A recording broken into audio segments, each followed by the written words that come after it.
구약성경 84페이지, 구약성경 84페이지, 출애굽기 3장 1절에서 12절입니다. 출애굽기 3장 1절에서 12절. 한 절씩 교독합니다. 모세가 그의 장인 미디안 제사장 이드로의 양떼를 치더니 그 떼를 광야 서쪽으로 인도하여 하나님의 산 호렙에 이르매 여호와의 사자가 떨기나무 가운데로부터 나오는 불꽃 안에서 그에게 나타나시니라. 그가 보니 떨기나무에 불이 붙었으나 그 떨기나무가 사라지지 아니하는지라. 이에 모세가 이르되 내가 돌이켜 가서 이 큰 광경을 보리라. 떨기나무가 어찌하여 타지 아니하는고 하니 그때에 여호와께서 그가 부르고 돌이켜 오는 것을 보신지라. 하나님이 떨기나무 가운데서 그를 불러 이르시되 모세야 모세야 하시매 그가 이르되 내가 여기 있나이다. 하나님이 이르시되 이리로 가까이 오지 말라. 내가 선 곳은 거룩한 땅이니 내 발에서 신을 벗으라. 또 이르시되 나는 내 조상의 하나님이니 아브라함의 하나님 이삭의 하나님 야곱의 하나님이니라. 모세가 하나님 배우기를 두려워하여 얼굴을 가리매 여호와께서 이르시되 내가 애굽에 있는 내 백성의 고통을 분명히 보고 그들이 그들의 감독자로 말미암아 부르짖음을 듣고 그 근심을 알고 내가 내려가서 그들을 애굽인의 손에서 건져내고 그들을 그 땅에서 인도하여 아름답고 광대한 땅 젖과 꿀이 흐르는 땅 곧 가나안 족속, 헷 족속, 아모리 족속, 브리스 족속, 히위 족속, 여부스 족속의 지방에 데려가려 하노라. 이제 가라. 이스라엘 자손의 부르짖음이 내게 달하고 애굽 사람이 그들을 괴롭히는 학대도 내가 보았으니 이제 내가 너를 바로에게 보내어 너에게 내 백성 이스라엘 자손을 애굽에서 인도하여 내게 하리라. 모세가 하나님께 아뢰되 내가 누구이기에 바로에게 가며 이스라엘 자손을 애굽에서 인도하여 내리까? 하나님이 이르시되 내가 반드시 너와 함께 있으리라. 내가 그 백성을 애굽에서 인도하여 내 후에 너희가 이 산에서 하나님을 섬기리니 이것이 내가 너를 보낸 증거니라. 아멘. 이건 담임 목사님 내 발에서 신을 벗으라 라는 제목으로 말씀 전하십니다. 우리 먼저 좌우에 계신 분들 앞뒤로 인사 나누시기 바랍니다. 잘 오셨습니다. 참 좋은 날입니다.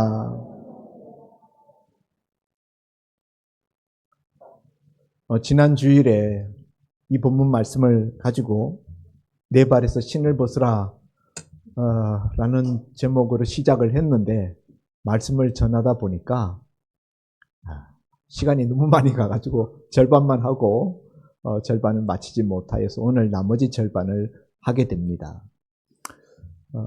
우리가 이 모세가 하나님 앞에 부르심을 받는 이 장면의 이야기는 웬만한 우리 교회에 출석하신 분들은 대부분 다 알고 계시는 내용인데요.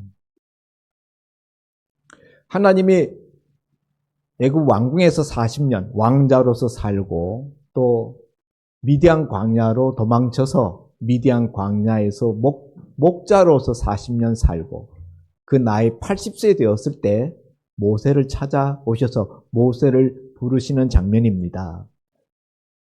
그런데 하나님이 모세를 부르시는 그 장면이 하필이면 불 붙는 떨기나무라는 모습 속에서 모세를 부르십니다. 왜 하나님은 모세에게 다른 방식으로 얼마든지 나타나실 수 있으셨을 터인데 그렇게 나타나시지 않고 불 붙는 떨기나무 가운데서 모세에게 나타나셨을까 하는 것을 가지고 지난주에 우리가 말씀을 나누었습니다. 오늘 본문을 자세히 들여다보면요. 2절에 보면은 여호와의 사자가 떨기나무 가운데로부터 나오는 불꽃 안에서 그에게 나타나시니라. 떨기나무가 불이 붙어서 떨기나무가 타고 있는데 여호와의 사자가 그 떨기나무 불꽃 가운데로부터 나타났다는 거예요. 여호와가 아니고 여호와의 사자가. 그리고 그런 광경이 그 불타고 있는 떨기나무가 계속 유지되고 있는 모습을 보고 모세가 기이 여겨서 내가 이 큰 광경을 보리라 하고 그 몸을 돌이켜서 그 불붙는 떨기나무 가까이로 올라가는 그 모습이 나타납니다. 그리고 모세가 접근하였을 때에 불꽃 가운데서 모세야 모세야 부르는 음성이 들립니다. 그런데 4절에 보면 여호와께서 그가 보려고 돌이켜 오는 것을 보신지라 하나님이 떨기나무 가운데서 그를 불러 이르시되 모세야 모세야. 저는 이 본문을 읽으면서 앞에는 여호와의 사자가 불꽃 가운데서 나타났다고 했는데 지금 여기 4절에 가서는 여호와께서 그가 보려고 돌이켜 오는 것을 보셨다. 그리고 그 다음에 여호와가 아니고 또 하나님이, 물론 여호와가 하나님이시지만 이 용어가 여호와와 하나님이 교차적으로 사용되고 있다. 하나님이 떨기나무 가운데서 그를 불러 이르시되 모세야 모세야. 제가 이 부분을 쓴다면은 여호와께서 떨기나무 불꽃 가운데서 그를 불러 이르시되 이렇게 해야 되는 것이 아닌가 싶은데 앞에는 여호와의 사자가 떨기나무 불꽃 가운데서 나타나셨고 이번에는 하나님이 떨기나무 가운데서 모세를 부르셨다. 불꽃 가운데서 부르셨을 것 같은데 떨기나무 가운데서 그를 불렀다라고 말씀하실까? 저는 사실 이런 부분들이 세미하게 들여다보면요 조금씩 달라요. 저 나름대로는 불꽃 가운데서 부르셨을 것 같은데 불꽃 가운데서 부르시지 않고 떨기나무 가운데서 불렀다. 이 부분이 생각할 부분들이 있다라는 느낌이 듭니다. 너무 깊게 나가면은 오늘 또 내 발을 뻗지 못하고 끝날 수 있어서 넘어가겠습니다. 왜 하나님이 떨기나무 불꽃이라는 이런 모습으로 모세에게 그것도 꺼지지 않는 그런 모습으로 나타났을까? 하나님의 어떤 속성을 드러낸다고 생각합니다. 꺼지지 않는 불, 그런 불이 세상에 있나요? 없죠. 이런 부분은 이건 신비한 불이에요. 하나님의 초월성, 이 세상에는 없는 이 세상 영역을 초월하는 하나님의 모습을 꺼지지 않는, 영원토록 꺼지지 않는 그런 불의 모습으로 하나님이 자기 자신을 나타내고 계신 것이다. 그런 하나님의 초월성뿐만 아니라 또 하나님의 영원성, 하나님은 영원하잖아요. 그 영원하신 하나님, 영원토록 존재하시는 분, 그런 점에서 하나님이 꺼지지 않는 불이라는 모습으로 나타나셨다. 또 불이라는 것이 성경에 보면 하나님의 영광의 불입니다. 구름도 시내산의 구름 그리고 불 이런 것들이 시내산 하나님 임재하실 때 나타났고 출애굽 과정 중에 하나님이 구름 기둥, 불 기둥으로 나타났는데 그 하나님의 영광의 구름, 영광의 불이에요. 예수님이 승천하실 때 구름을 타고 승천하시고 다시 재림하실 때 구름을 타고 오신다 그럴 때의 구름도 영광의 구름입니다. 그래서 이런 불붙는 떨기나무 가운데서 자신을 계시하시는 하나님의 그 속성, 하나님의 초월성과 하나님의 영원성과 하나님의 영광성을 드러내고 있다. 그런가 하면은 이게 하나님께 대한 부분이고 모세에게 왜 이런 식으로 나타내시는가? 이 떨기나무는 어떤 의미에서 모세와 같습니다. 떨기나무라는 것은 광야에 너무나 흔해 빠진 그런 나무예요. 특별한 나무가 아니고 일종의 그 아카시아과에 속하는 가시나무 종류라고 하는데요. 화력이 아카시아, 우리가 아카시아 나무는 큰 근거를 떼면은 화력이 좋습니다만, 이 지금 떨기나무라는 것은 후루룩 금방 타고 재로 사라질 그런 나무. 화력으로 불 때는 땔감 불쏘시개로 쓸만한 그런 나무 제목이 못 됩니다. 금방 타버려서 없어질 가시나무. 이제 그런 존재가 바로 모세였다. 이 떨기나무는 모세를 비유한다. 어떤 점에서 그런가? 40년 전 모세의 나이 40세 때에 그가 자기의 인간적인 열심으로 자기 동족 히브리 민족을 구원해 보려고 그가 1차적인 시도를 했었습니다. 애국 공사 감독관을 쳐 죽이면서 동족들의 환심을 사가지고 뭔가 일을 꾸며 보려고 했는데 하루 만에 그 다음날 동족들을 둘러보러 왔다가 한 사람이 말하기를 내가 어제는 애국 사람을 쳐 죽이더니 오늘은 우리도 쳐 죽이려고 하느냐. 그러면서 달려드는 바람에 일이 탈로 되었도다 하고 모세가 도망을 치지 않습니까? 그리고 40년 동안 미디안 광야에서 목자로서 잊혀진 세월을 살게 됩니다. 그의 모든 꿈과 그의 모든 열망, 열정이 다 사그라졌어요. 나이 80세. 뭘 기대할 수 있겠습니까? 인생의 비전, 꿈 이런 것들이 다 사라졌어요. 옛날에 품었던 동족을 구원해 보리라는 열정도 이미 꺼진 지가 오래입니다. 떨기나무 같이 금방 불 잠깐 붙었다가 금방 다 재무더기화 될 그런 존재, 그게 모세예요. 그런데 하나님은 모세가 비록 떨기나무 같이 이제는 보잘것없고 정말 열정이 다 없어진 그런 존재가 되었지만 하나님이 거기 불 붙여주시겠다. 내가 너에게 함께하고 내가 불 붙여주면 너는 꺼지지 않는 불꽃이 된다. 하나님이 모세에게 믿음의 불꽃을 붙여주셨어요. 그 믿음이 모세 죽는 날까지 꺼지지 않습니다. 모세에게 사명, 이 동족을 구원해 내라는 사명을 모세에게 주시고 그를 불러내십니다. 이 소명의 불이 모세의 가슴속에서 꺼지지 않습니다. 40년 광야 노정의 이스라엘 백성들을 이끌어가면서 10번이나 히브리 민족이 동족들이 모세를 배반하고 모세를 거역했지만은 우리 같으면은 그렇게 말 안 듣고 거역하고 불순종하고 그러면은 하나님 두 손 두 발 다 들었습니다. 나 이제 그만할래요 하고 뒤로 나자빠질 만도 한데 모세는 그러지 않아요. 하나님이 붙여주신 그 사명의 불, 하나님이 붙여주신 열정의 불, 그게 과거에 40년 전에 자기가 자가발전으로 자기 가슴속에 잠깐 불 들어오게 했던 그 불과는 비교가 되지 않는 거예요.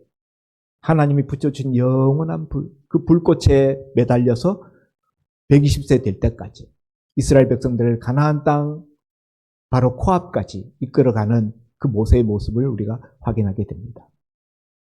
그래서 우리가 지난주 이 부분을 가지고 불붙는 인생이 되라라는 말씀을 나눴어요.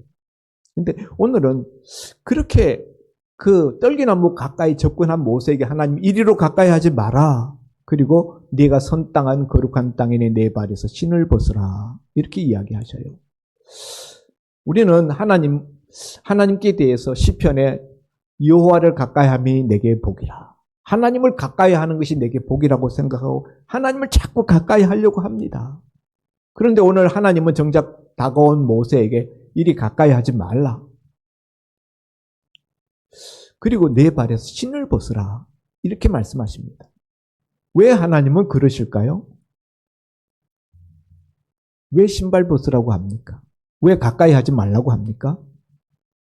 거기 하나님이 임재해 계시기 때문에 거룩하신 하나님 앞에 사람이 가면은 하나님의 그 영광, 그 거룩의 광채에 접근하면 죽습니다. 하나님과 우리 인간 차원이 틀려요. 그분은 창조주이시고 우리는 피조물입니다. 그 영광과 그 힘이 그 존재 자체가 차원이 다릅니다. 그래서 인간이 하나님 앞에 하나님의 영광에 하나님의 거룩에 접근하면 죽는다. 모세조차도 나중에 하나님이 그 호렙산에서 모세에게 자기 뒷모습 살짝 그것도 바위에 덮어가지고 하나님의 영광의 한 자락을 보여주시면서 모세를 회복시키는데요. 인간이란 아무리 탁월한 하나님의 종이라 하더라도 하나님 앞에서는 정말 지렁이와 같은 존재예요. 그래서 가까이 하는 데는 한계가 있다는 거예요. 하나님이 네가 선 땅은 거룩한 땅이니 내 발에서 신을 벗으라. 거룩한 땅이 따로 있는 것이 아닙니다. 거룩한 땅은 하나님이 임재해 계시면 거기가 거룩한 땅이에요. 어디든지. 교회가 거룩합니까? 여러분 교회가 거룩한 교회라고 생각하십니까? 거룩한 교회라는 것은 오늘 여기 이 세교동 42번지 요 자리가 거룩하다는 뜻이 아니에요. 여기에 거룩한 하나님의 백성들이 모여 있기 때문에 이 자리가 거룩한 거예요. 성령이 거하시는 하나님의 사람들이 여기 있기 때문에 여기가 거룩한 자리가 되는 것입니다. 건물이 거룩한 거 아니에요. 오늘 하나님이 임재해 계시기 때문에 거기가 거룩한 땅이라고 하나님이 말씀하시는 거예요. 내가 여기 임재해 있다. 그러면서 모세에게 신을 벗으라. 왜 신을 벗으라고 해요? 우리가 하나님 앞에 나올 때 하나님이 제일 먼저 요구하시는 것이 무엇인가 하면요. 거룩입니다. 우리는 세상에서 온갖 죄를 다 저지르면서 그 죄악된 그 발로 하나님 앞에 나오잖아요. 그래서 하나님 앞에 나올 때 우리가 제일 먼저 해야 되는 것은 우리의 죄를 회개하는 거예요. 죄를 회개하고 우리가 거룩한 심령을 가지고 하나님 앞에 예배 드리는 것. 이게 우리가 해야 될 하나님의 임재 앞에 나오는 하나님의 백성들이 해야 될 첫 번째 모습이다. 자기를 그리스도 예수의 보배로운 피로 씻어 정결하게 하고 거룩한 심령으로 하나님 앞에 나가는 것. 신발이라는 것은 우리 몸에서 가장 더러운 곳이에요. 오만 데를 다 밟고 다니지. 그래서 그 더러운 것을 벗어버리라, 거룩하라 하는 의미에서 내 발에서 신을 벗으라. 베드로전서 1장 16절에 보면은 내가 거룩하니 너희도 거룩하라 하셨느니라. 하나님이 말씀하시기를 내가 거룩하니 너희도 거룩하라. 이렇게 하나님이 말씀하셨다. 또 레위기서 19장 2절에도 동일한 말씀이 있습니다. 하나님은 자신을 거룩한 하나님이라 일컬으시고 자신이 거룩하기 때문에 하나님 앞에 나오는 당신의 백성들도 거룩하기를 요구하신다. 그런 점에서 모세에게 신을 벗으라라고 요구하셨던 것이죠. 두 번째, 거룩하라는 의미 외에도 또 다른 의미가 있는데 신발을 벗으라 하는 데에는 이것은 하나님에 대한 존경과 경외를 의미합니다. 경외. 하나님 앞에 예배하는 자들은 신발을 신고 예배하는 게 아니라 신발을 벗고 예배해요. 우리가 모슬렘 사람들이 자기네 그 모스크에서 그 기도할 때 보면 다 신발 벗고 맨발로 그렇게 하잖아요. 이 구약 율법을 보고 그들이 베낀 거예요. 하나님 앞에 예배하는 자는 하나님 앞에 경외와 존경을 그 몸가짐을 가지고 하나님 앞에 나가는 거예요. 하나님은 우리가 경외할 대상이고 우리가 존경을 표시해야 될 대상이에요. 그 몸짓이 바로 벗은 발, 신발을 벗은 모습으로 표시된다. 그런가 하면은 신발을 벗는 구약 성경의 또 다른 사례, 그 당시 이스라엘 문화 속에서 우리가 이해를 해야 되는데요. 룻기서 4장 7절에 가서 보면은 당시 이스라엘 백성들의 문화 속에는 자기 권리를 포기할 때, 자기 소유권을 포기할 때, 혹은 소유권을 양도할 때 신발을 벗어서 그것을 표시했다. 그런 것을 알 수가 있습니다. 한번 제가 읽어드리겠습니다. 룻기서 4장은 룻이 그 모압 여인이 있잖아요. 청산과부가 됐는데 시어머니 나오미를 따라서 베들레헴에 왔다가 베들레헴의 유지 보아스라는 사람과 썸씽이 생겼어요. 그래서 보아스가 이 룻을 자기 아내로 삼으려고 합니다.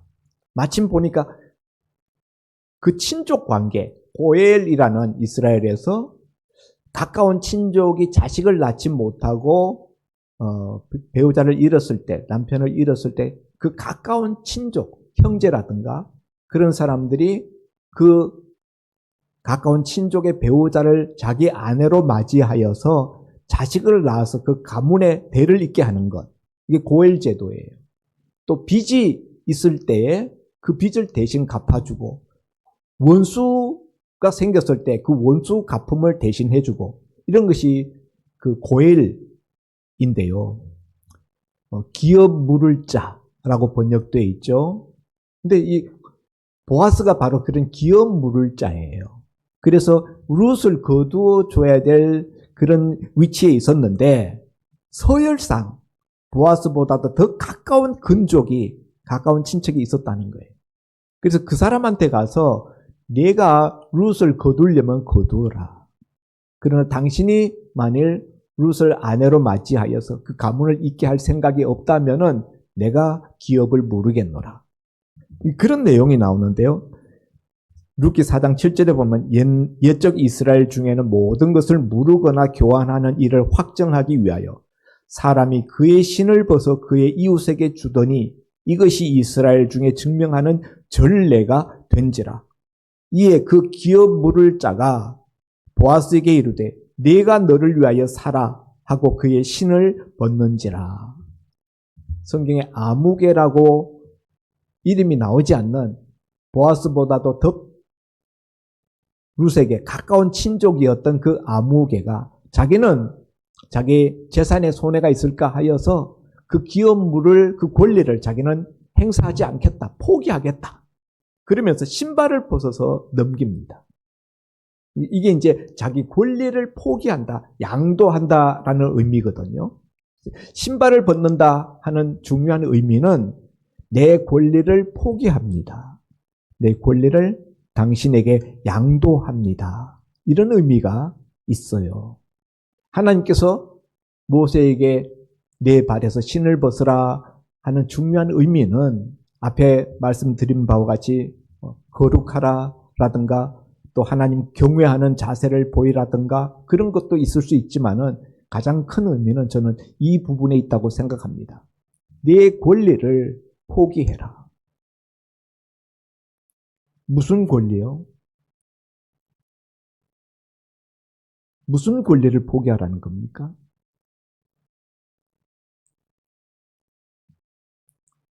당시에 고대에는 신발을 신지 않고 지내는 사람들이 있었어요. 신발을 벗은 채로 생활하는 사람들이 있었는데 그 사람들은 노예들이었습니다. 노예는 신발을 신지 않고 벗은 신발로 살았어요. 노예는요, 누구의 노예? 이렇게 이야기가 됩니다. 그냥 노예가 아니라 노예는 반드시 자기가 섬기는 주인이 있어요. 그리고 그 주인들이 노예에게는 신발을 신기지 않았어요. 노예는 소유권이 없습니다.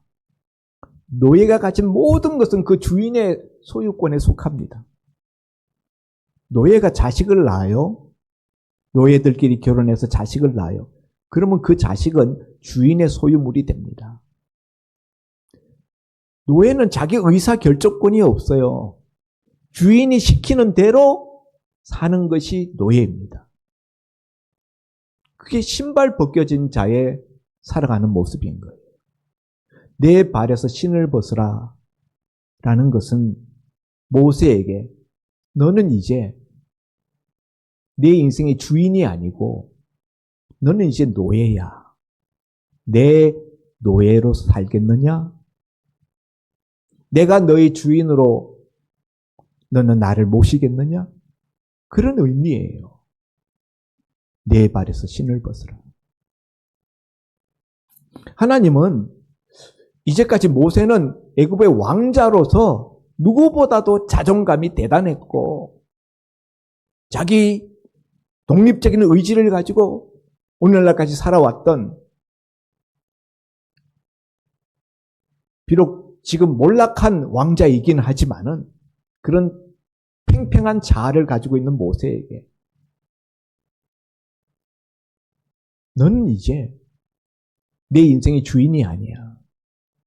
내가 내 인생의 주인이 되려고 하는데 그거 받아들이겠느냐? 그런 뜻이에요. 그래서 내 발에서 신을 벗으라. 예수님이 이렇게 말씀하셨어요. 아무든지 나를 따라오려거든 자기를 부인하고 자기 십자가를 지고 나를 쫓을 것이니라. 예수 믿는 사람들은요, 예수님이 주인입니다.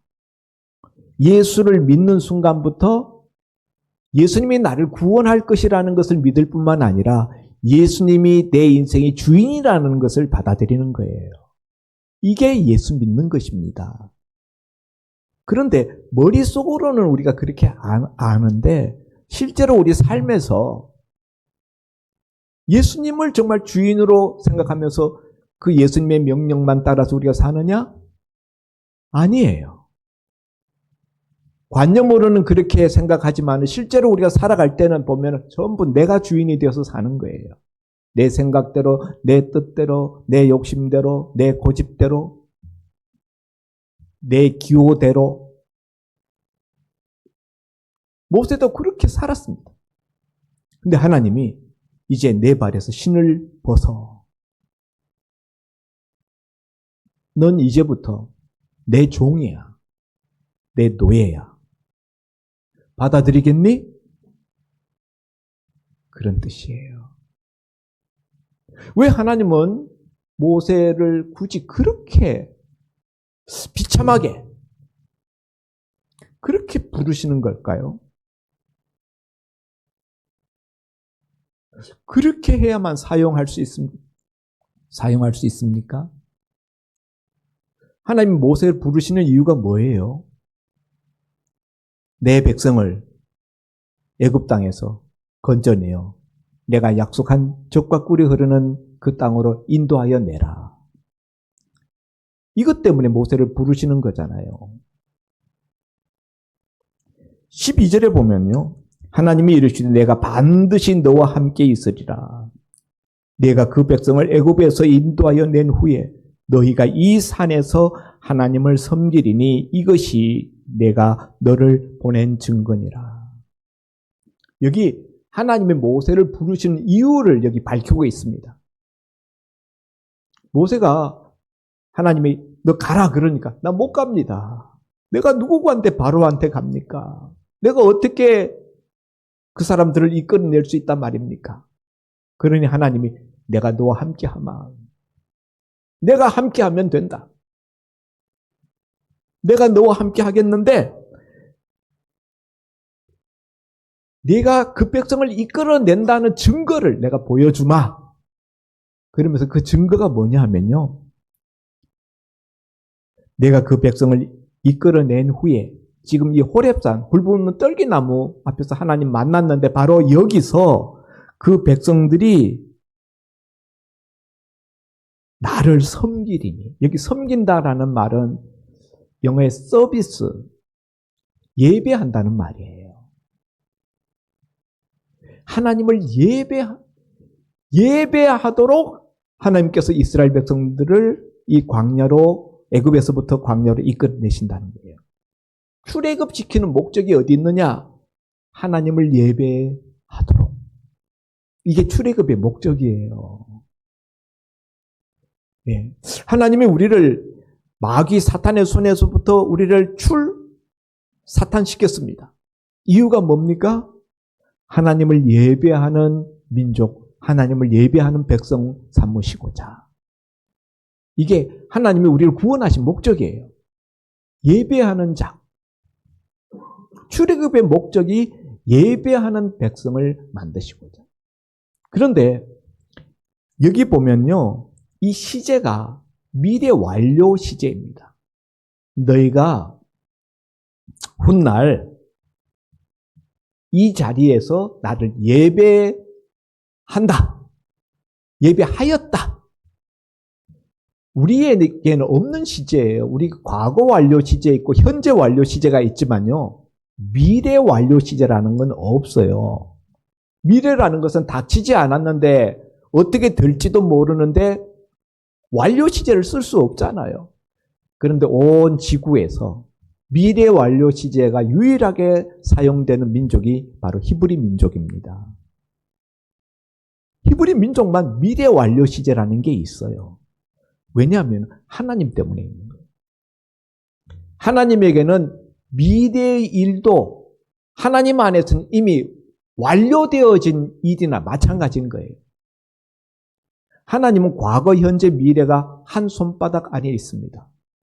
하나님은 시간을 창조하신 분이에요. 우리는 과거와 현재가 함께 있을 수 없고 또 현재와 미래가 함께 공존할 수 없습니다. 그러나 하나님에게서는 과거, 현재, 미래가 한 손바닥 안에 있어요. 시간의 창조자이시니까. 그래서 하나님은 과거에 미래에 되어질 일이지만 그거를 하나님이 이미 완료된 미래 완료 시제로서 모세에게 말씀하십니다. 너희가 출애굽한 이후에 바로 네가 하나님 만났던 바로 이 자리에서 나를 경배하였느니라. 이게 내가 너를 보낸 증거다.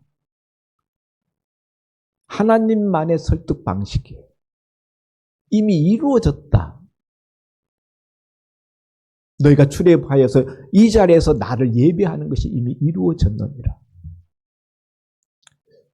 예, 사랑하는 성도 여러분, 오늘 하나님이 이 위대하신 일을, 이 어마어마한 일을 이루어내시기 위해서 모세에게 네 발에서 신을 벗으라. 왜 굳이 신을 벗어야만 하는가? 하나님 앞에서 신을 벗지 아니하고서는 한 걸음도 더 나갈 수가 없어요. 지난 40년간 모세는 이 미디안 광야에서 40년 동안 뺑뺑이 돌았습니다. 한 발자국도 앞으로 더 나가지 못했습니다. 애굽으로 한 발자국도 못 갔어요. 무서워서 두려워서 한 발자국도 뗄 수 없었습니다. 바로 왕과 가서 싸워서 이기려면은 방법이 없어요. 모세로서는 불가능합니다. 하나님이 함께 가셔서 하나님이 싸워주셔야만 이길 수가 있습니다. 그렇게 하나님 모시고 가서 하나님이 함께 싸워주실 수 있는 방법이 뭡니까? 신발 벗는 거예요. 신발 벗는다는 게 뭐라고요? 포기, 항복. 내 권리를 전부 넘겨드리는 것. 그리고 나를 노예로, 그분의 노예로 삼는 것. 그분을 나의 주인으로 삼는 것. 이게 신발 벗는 거예요. 하나님을 나의 주인으로 삼고 내가 하나님의 종이 되고 내가 내 인생의 모든 주권과 권리를 다 포기하고 양도할 때 그때 비로소 우리는 전진할 수 있다는 거예요.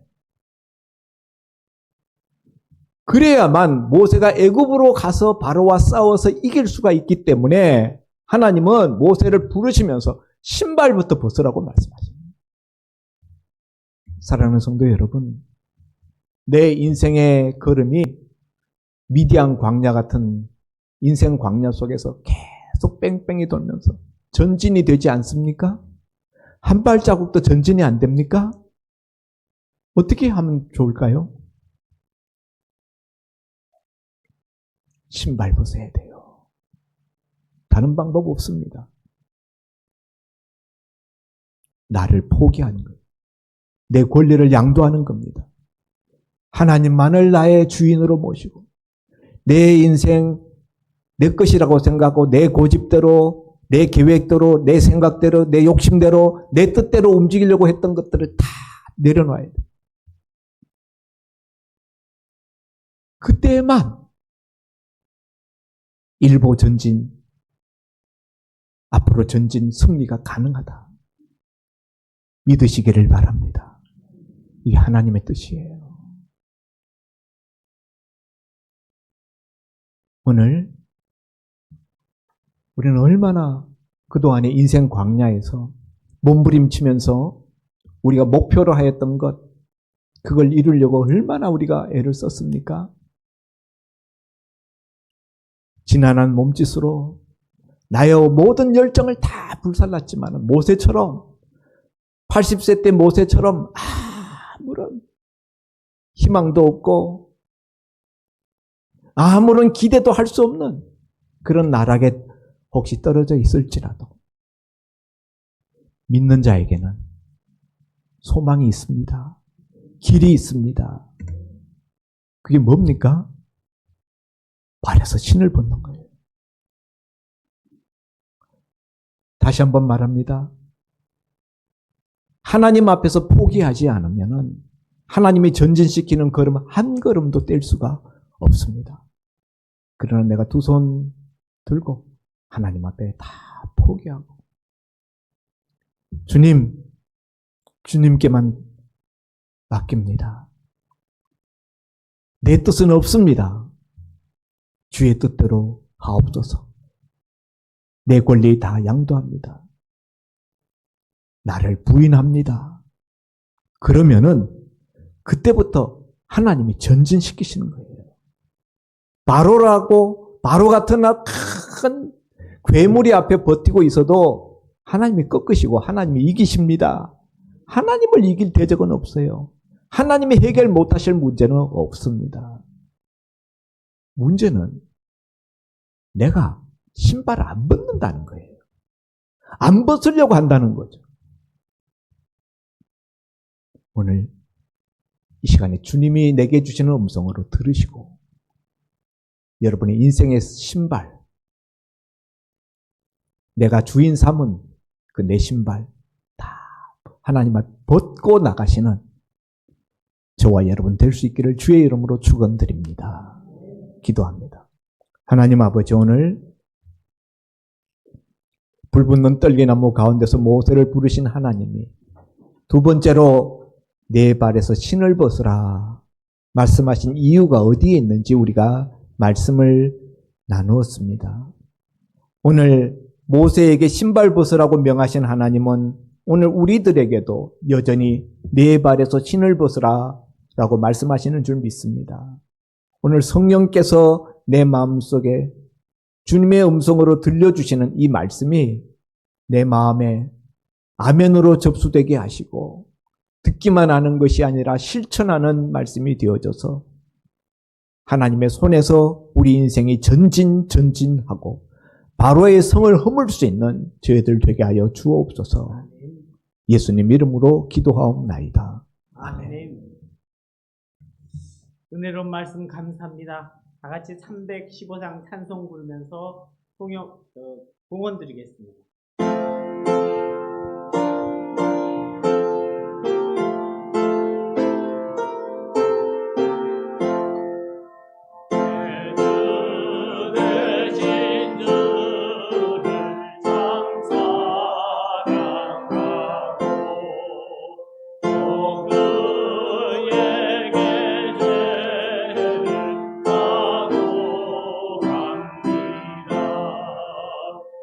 그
좋으신 아버지 하나님 감사합니다. 모세를 통하여 우리가 어떻게 우리의 인생의 광야길을 걸어가야 될지 보여주시고 깨닫게 하신 주님. 내가 너무 강하고 내가 너무 힘이 많아서 주님이 내 속에 역사하실 수 없게 된 그런 우리들이 되었다면 오늘 이 말씀 듣고 우리 발에서 우리 인생에서 신을 벗는 우리 모두가 되게 하여 주옵소서. 말씀을 듣고 은혜로운 하나님께 대한 감사하는 마음을 가지고 오늘 우리가 아끼는 것 중에 일부를 갈라내어 예물로 표시하였습니다. 주님께 대한 내 믿음의 표시요 정성의 표시이며 사랑의 증표로 이를 주님 앞에 돌립니다. 모든 것이 주께로부터 왔사오니 주님 받아 주시옵시고 드리는 심령 먼저 그 영혼이 잘 되게 하시고 그 영혼이 잘됨 같이 범사에도 잘 되게 하시고 육신에도 강건함을 허락하여 주옵소서. 그 육신으로 무슨 일을 도모할 때 주의 오른손이 함께하여 주셔서 형통한 길을 가게 하여 주시옵시고 이 예물 하나님 나라 곳간에 쌓아주셔서 죽어가는 영혼 살리며 하나님 나라가 확장되는 일에 요긴하게 쓰임받게 하여 주옵소서. 드린 것에 충나지 않도록 주께서 흔들어 넘치도록 갚아 주옵소서. 감사하며 예수님 이름으로 기도하옵나이다. 아멘. 교회 소식입니다. 우리 교회에서 오랫동안 운행했던 구형 스타렉스는 수명이 다해서 이제 지난주에 폐차를 했습니다. 그 다음에 우리 교회 구역 재편성이 있습니다. 그 사이에 예전에 있던 그 구역 갖고 우리가 유지를 하고 있었는데요. 이제 이렇게 새로운 이렇게 모습을 갖추면서 구역 재편성에 들어갔습니다. 그래서 총 12개 구역으로 나누었고요. 한 5명에서 6명 이렇게 이제 구역으로 구성을 했습니다. 젊은 층들은 좀 많은 인원이 구성되어 있어서 한 3개조로 이렇게 구성됐고요. 이렇게 하는 목적은 아직도 이제 서로 낯설고 그다음에 좀 이제 서먹서먹한 그런 사이도 있을 수 있어서 조금 더 긴밀하게 관계를 가질 수 있게 하기 위해서 이렇게 저희가 구성을 하려고 합니다. 그리고 그렇다고 옛날 같이 그렇게 주에 한 번씩 구역 예배 드리고 그런 건 아니고요. 같은 구역 인원들끼리 친밀하게 성도의 교제를 나누면서 한 달에 한 번 정도 교회에서 여러 구역이 다 같이로 모일 수도 있고 하는 그런 계획을 가지고 있습니다. 자세한 이제 구역 조직은 다음 주에 발표할 예정입니다. 그리고 오늘 점심 식사가 있습니다. 간식이 아니고 제대로 된 식사를 준비했으니까 꼭 드시고 가시기 바랍니다. 예, 다 같이 일어나셔서 502장 통영 1장 드린 후에 윤진호 목사님 축도로 기도 예배 마칩니다.